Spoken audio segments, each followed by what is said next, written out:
لله نحمده نستعينه ونستغفره ونؤمن به ونتوكل عليه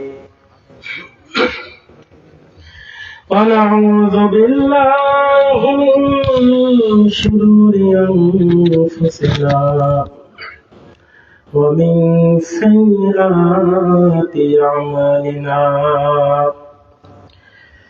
من يهده الله فلا مضل له ومن يضلله فلا هادي له ونشهد أن لا إله إلا الله وحده لا شريك له وأشهد أن محمدا عبده ورسوله الذي أرسله بالحق بشيرا ونذيرا وداعيا إلى الله بإذنه وسراجا منيرا فقد قال الله تعالى في القرآن المجيد وما أرسلناك إلا رحمة للعالمين وقال رسول الله صلى الله عليه وآله وسلم يوشك أن يأتي على الناس زمان لا يبقى من الإسلام إلا رسمه من القرآن مساجدهم عامرة وهي خراب من الهدى علماؤهم شر من تحت آدم السماء إن الله وملائكته يصلون على النبي يا أيها الذين آمنوا صلوا عليه وسلموا تسليما اللهم صل على سيدنا مولانا محمد وعلى آل سيدنا مولانا तेरे नस्ले पाक में है बाचा बाचा नूर का तू है आईने नूर तेरा सब घराना नूर का अल्लाहुम्मा सल्ली अला सय्यदना मौलाना मुहम्मद وعلى آل سيدنا رسولنا محمد صلى الله عليه وسلم الحمد لله আল্লাহ তাআলার দরবারে লাখ কোটি শুকরিয়া যে মহান রব্বুল আলামিন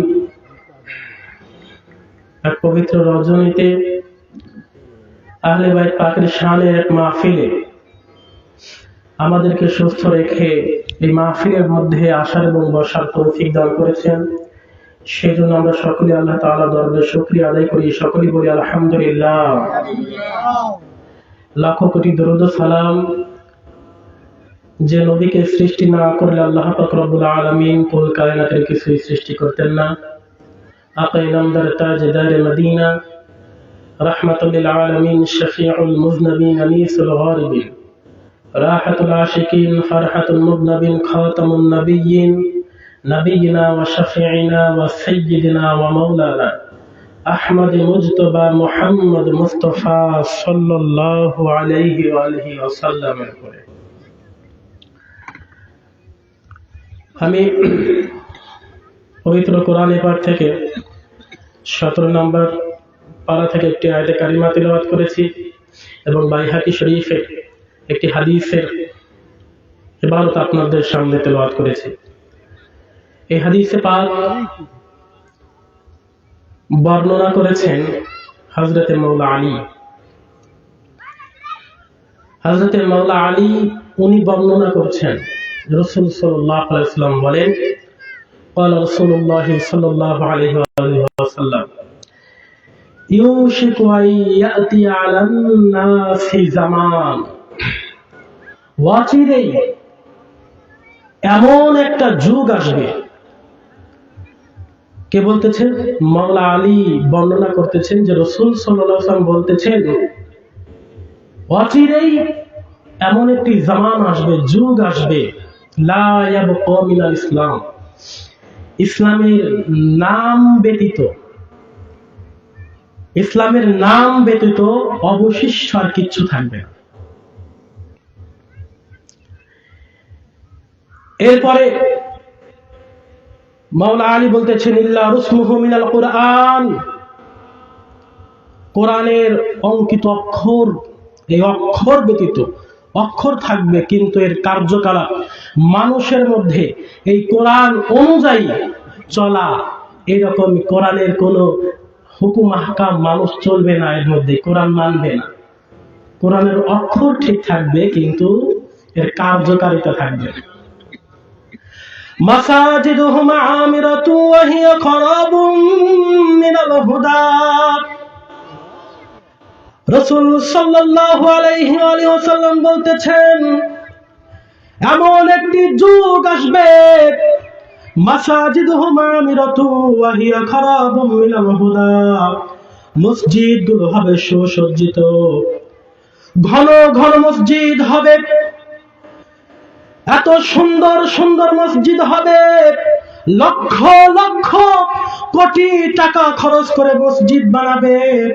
আল্লাহর রাসূল সাল্লাল্লাহু আলাইহি ওয়াসাল্লাম বলতেছেন মাসাজিদুহুম আমিরাতুন ওয়া হিয়া খারাবুম মিনাল হুদা, মসজিদগুলো হবে সুসজ্জিত কিন্তু মসজিদের মধ্যে একটাও হেদায়েত প্রাপ্ত বান্দা থাকবে না। মসজিদগুলো হবে সুসজ্জিত, হেদায়েত প্রাপ্ত কেউ থাকবে না, সবগুলো বেপথে থাকবে। উলামাউহুম শাররুম মিন তাহতি আদামিস সামা, আল্লাহর রাসূল সাল্লাল্লাহু আলাইহি ওয়াসাল্লাম বলতেছেন এমন একটি যুগ আসবে যেই যুগের ভিতরে উলামাউহুম শাররুম মিন তাহতি আদামিস সামা, ওই যুগের আলেম সমাজ হবে, ওই যুগের বেশিরভাগ আলেম হবে আসমানের নিচে জমিনের উপরে, সবচাইতে নিকৃষ্ট ব্যক্তি হবে ওই যুগের আলেম। কারণ তাদের থেকে ফিতনা বের হবে, তাদের থেকে ফিতনা বের হবে। মাওলা আলী এই রাবি, এই হাদিসের রাবিকে মাওলা আলী, বাইহাকি শরীফের হাদিস।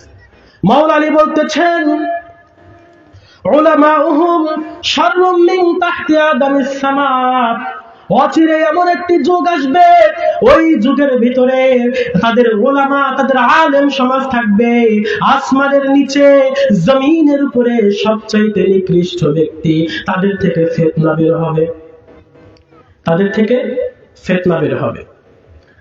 এখন দেখেন বাংলাদেশের মধ্যে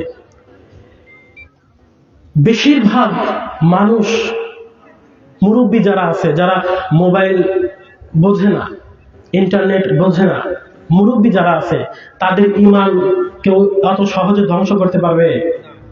পারবে না। আল্লাহর রাসূল সাল্লাল্লাহু আলাইহি ওয়াসাল্লাম বলতেছেন এমন একটি জামান আসবে, ওই জামানের মধ্যে মানুষ সকালে ঈমান থাকবে, সকাল ঈমানদার থাকবে, বিকালের মধ্যে সে বেঈমান হয়ে যাবে। কারণটা কি? সকাল ঈমানদার, বিকালে বেঈমান। সুন্দর চেহারা, সুন্দরভাবে কথা বলতেছে, কোরআন হাদিসের কথা বলতেছে, বাংলাদেশের মধ্যে সবচেয়ে বড় বড় সেলিব্রিটি যারা, বড় বড় ভাইরাল বক্তা যারা আছে, তারা কথা বলতেছে। কারা? যুবক সন্তান হওয়ার কারণ কি? একজন ভাইরাল বক্তা ওয়াজ করতেছে, ওয়াজ করতে করতে বলে ফেললো রাসূল সাল্লাল্লাহু আলাইহি ওয়াসাল্লামের পিতামাতা জাহান্নামী, নাউযুবিল্লাহ মিন যালিক। রাসূল সাল্লাল্লাহু আলাইহি ওয়াসাল্লামের পিতামাতা জাহান্নামী, নাউযুবিল্লাহ। যখন এই কথা ওই ভাইরাল বক্তা, যখন তার মুখ দিয়ে এগুলো বের হবে, তার অনুসারী যারা আছে, যারা মোবাইল টিপতেছে বা বর্তমান যুব সমাজ যখন দেখতেছে এগুলো, যদি তার উপর, সে বুঝতেছে সে একজন ভাইরাল বক্তা, সে ওই টানে এই কথাটার উপরে যদি এক চুল পরিমাণ যদি বিশ্বাস করে নেয়, ও বেঈমান হয়ে যাবে।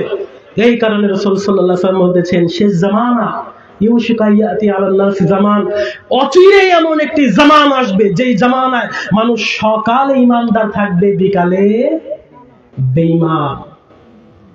এখন দেখেন রাসূল সাল্লাল্লাহু আলাইহি ওয়াসাল্লাম ওনার ব্যাপারে আলেম সমাজ এত নিকৃষ্ট হওয়ার কারণ, তাদের থেকে ফিতনা বের হবে। ফিতনা কি? তারা দাঙ্গা ফাসাদ লাগিয়ে দিবে। তারা রাসূল সাল্লাল্লাহু আলাইহি ওয়াসাল্লামের শানে বিভিন্ন ভাবে তারা রাসূল সাল্লাল্লাহু আলাইহি ওয়াসাল্লাম ওনার শানে বেয়াদবিমূলক কথা বলতেছে, আর এটা যুব সমাজ মেনে নিচ্ছে। রাসূল সাল্লাল্লাহু আলাইহি ওয়াসাল্লাম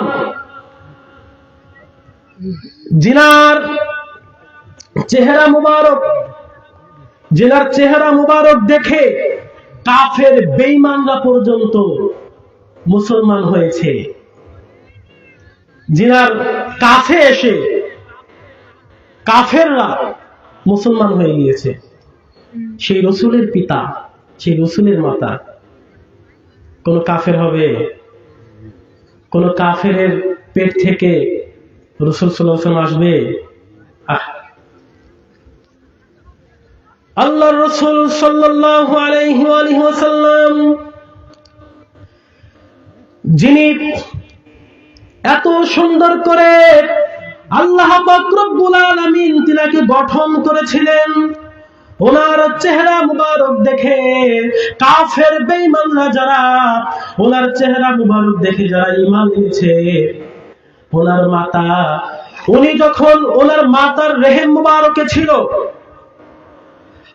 মা আমেনা, উনি যেখান দিয়ে যেত মেশকে আম্বরের ঘ্রাণ বের হতো। এত গুণে গুণান্বিত ছিল মা আমেনা। সেই মা আমেনার বিরুদ্ধে কাফের ফতোয়া দিয়ে তারা জাহান্নামী বলতেছে। আজকের এই কথা বিশ্বাস করার কারণে বর্তমান যুব সমাজ ঈমান থেকে বেঈমান হয়ে যাচ্ছে। আল্লাহর রাসূল সাল্লাল্লাহু আলাইহি ওয়াসাল্লাম ওনার চেহারা মুবারক এত সুন্দর করে আল্লাহ পাক রব্বুল আলামিন গঠন করেছিলেন। এই যে আমরা দেখি পূর্ণিমার চাঁদ, গত কয়েকদিন ধরে পূর্ণিমার চাঁদ উঠেছিল, এত সুন্দর চাঁদ। ফাঁকা ময়দানে আসলে চাঁদ দেখতে ভালো লাগে।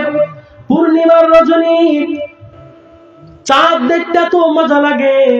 ওই পূর্ণিমার চাঁদ যখন ওই আরবের মধ্যে উঠেছিল, রাসূল সাল্লাল্লাহু আলাইহি ওয়াসাল্লামের সাহাবী বলতেছেন, আমার রাসূল যখন এই পূর্ণিমার চাঁদের রাত্রে আমার রাসূল সাল্লাল্লাহু আলাইহি ওয়াসাল্লাম তাশরীফ আনলেন, আমি একবার আমার রাসূলের চেহারার দিকে তাকাই, আর একবার ওই আকাশের চাঁদের দিকে তাকাই, আমি দেখতেছিলাম ওই আকাশের চাঁদের চাইতে আমার রাসূল সাল্লাল্লাহু আলাইহি ওয়াসাল্লাম সবচেয়ে সুন্দর।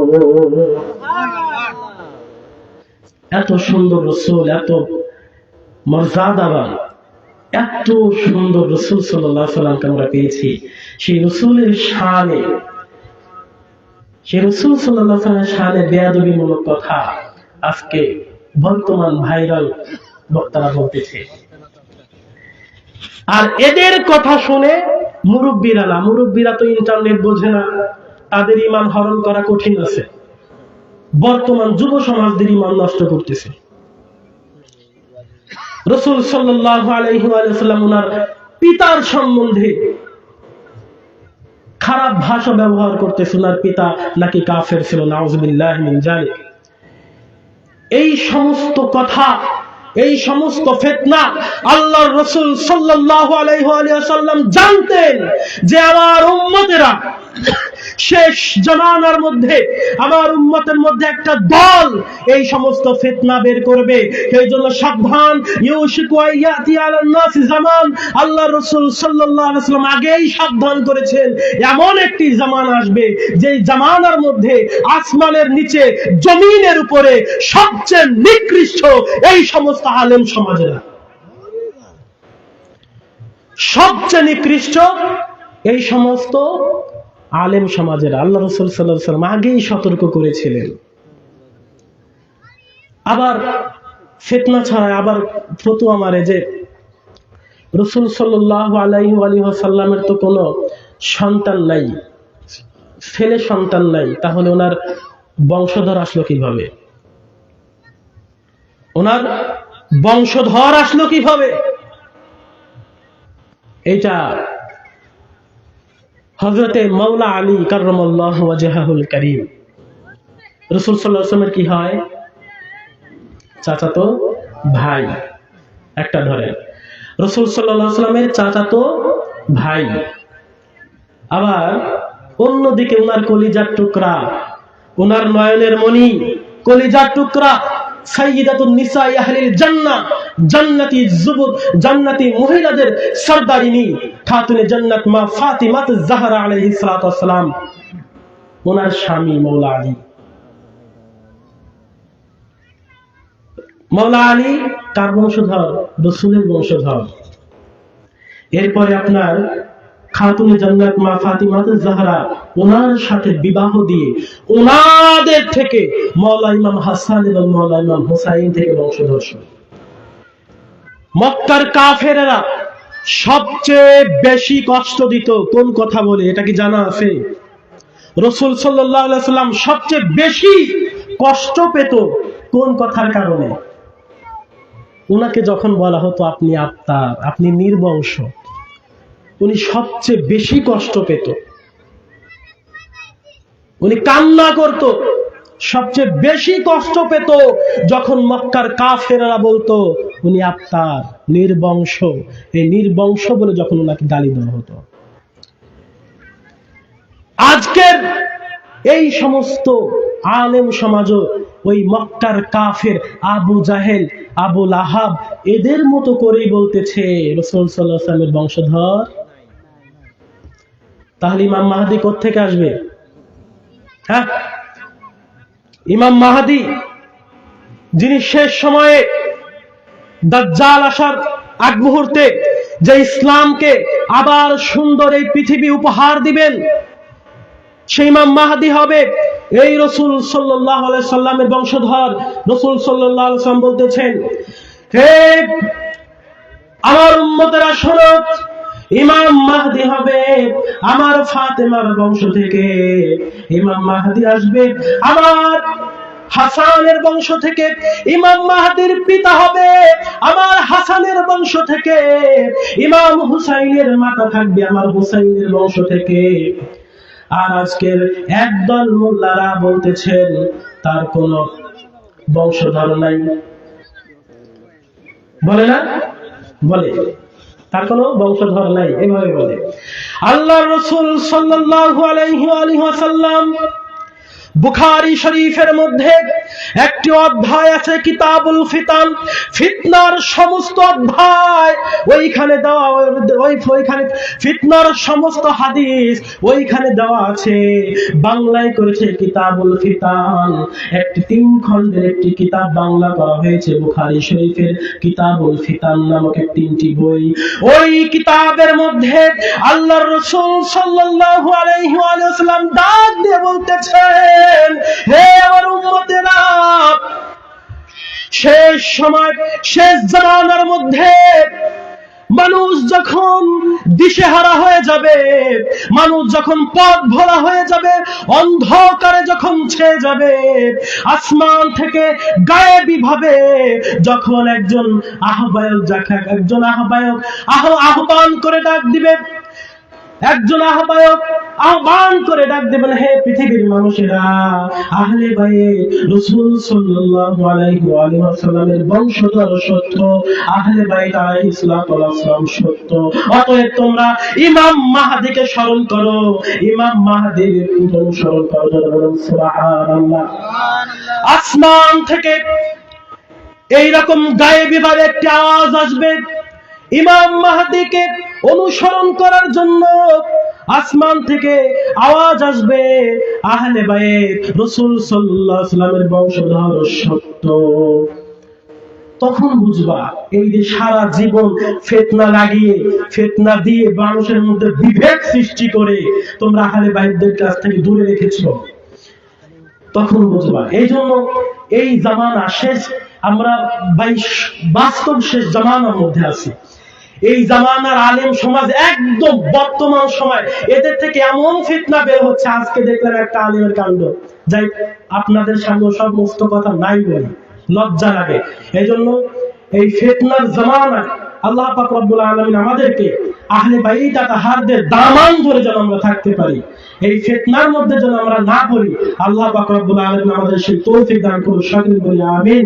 ওয়া আখিরু দাওয়ানা আলহামদুলিল্লাহি রাব্বিল আলামিন। আসসালামু আলাইকুম ওয়া রাহমাতুল্লাহি ওয়া বারাকাতুহু।